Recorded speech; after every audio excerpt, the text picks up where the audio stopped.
طيب لو انت دوست على الفيديو دوت اعلان مهم، معنى كده ان انت من الناس اللي هم اشتركوا معايا ووصلنا اللي كانوا 30 40، ودلوقتي الحمد لله ربنا كرمنا وبقينا 65 مشترك. ربنا يبارككم فيا ويبارك لي فيكم، وبالذات المشترك رقم 46 عشان كان محلفني حبيبي. سيبنا من الكلام ده. ايه الاعلان؟ دلوقتي الاسبوعين اللي فاتوا احنا عملنا فيديوهات ليها علاقه بنظريات المؤامره، عربيات مدفونه في التاريخ، عربيات ما طلعتش وشافت النور، كل الكلام ده حواديت ليها علاقه بالعربيات. ان شاء الله باذن الله الاسبوعين اللي جايين لو ربنا ادانا طول العمر هنعمل فيديوهات ليها علاقه بمقارنه العربيات. واحد هيسالني ويقول لي انت ايه علاقتك بالعربيات وليه نسمع كلامك اصلا وانت ليه مهم؟ ده سؤال، شكرا يا محترم.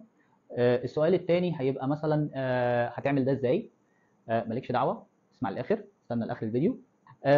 يا اما مثلا هنسال اسئله من باب انه ايه هي العربيات. طيب واحده واحده، ركزوا معايا علشان الموضوع هيبقى معقد شويتين. اللي هيحصل كالاتي: دلوقتي لما تيجي تنزل تشتري عربيه، اي واحد فينا بينزل يشتري عربيه بيبقى عنده احتياج.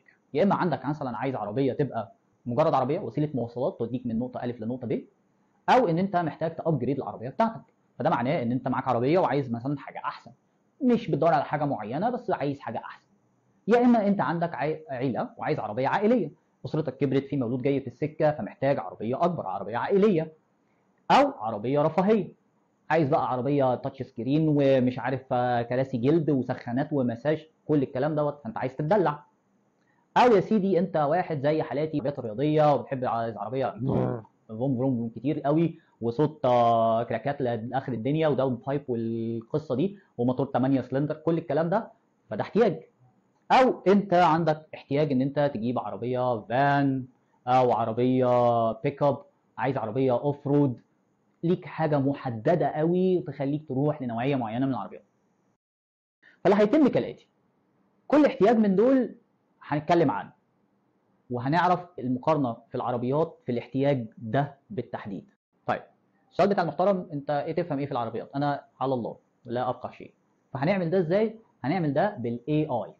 طبعا كلنا عارفين ان الاي اي دلوقتي ترند وماشي شغال الله ينور، وكله دلوقتي عايز يستخدم الاي اي. حبايبنا بتوع البيزنس مش شغالين الاي اي، بيرد على ايميلات اصلا ويستقبل وهي ماشيه كلها بتاكل عيش، فمش مشكله. لكن هنستخدم الاي اي علشان خاطر نقارن العربيات بينها وبين بعضيها. تمام؟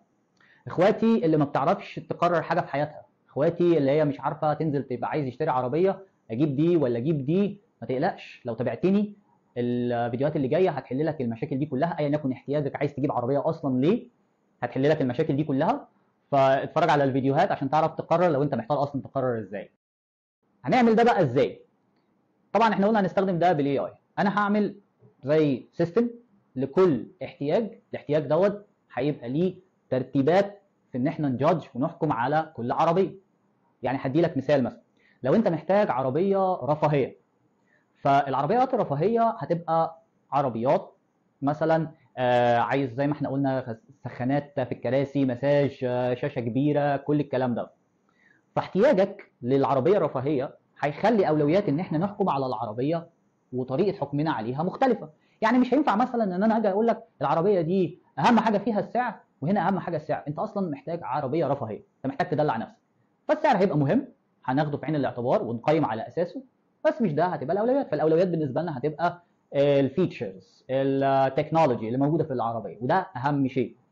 طبعا بعد كده السيفتي، تبقى في عربيه فيها امان، وهكذا وهكذا. لو انت عايز عربيه اقتصاديه، طبعا اول حاجه هتهمك السعر، بعد كده يهمك ان العربيه استهلاك البنزين بتاعها قليل، الصيانه بتاعتها تبقى قليله، وهكذا وهكذا وهكذا. فهعمل سيستم، وكل سيستم هنقسمه على حسب ترتيب الاولويات. اول اولويه وزنها هيبقى 30%. هشرح لكم كل الكلام ده في الديسكربشن وفي التعليقات. هنعمل ده بقى على مدار الاسبوعين ان شاء الله اللي جايين، وهنعمل الفيديوهات ديت ما بين عربيتين في كاتيجوري محدد.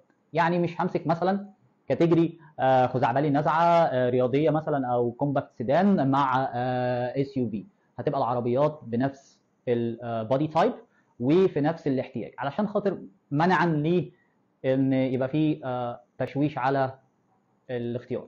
ما تنساش تسبسكرايب وتفعل زر الجرس علشان خاطر الفيديوهات ان شاء الله اللي جايه تجي لك النوتيفيكيشنز بتاعتها وتتفرج عليها. حبايبي ال 65 مشترك بتوعي، ربنا يبارك لكم فيا ويبارك لي فيكم. انا مش عايز اقول اي حاجه تاني، وشكرا.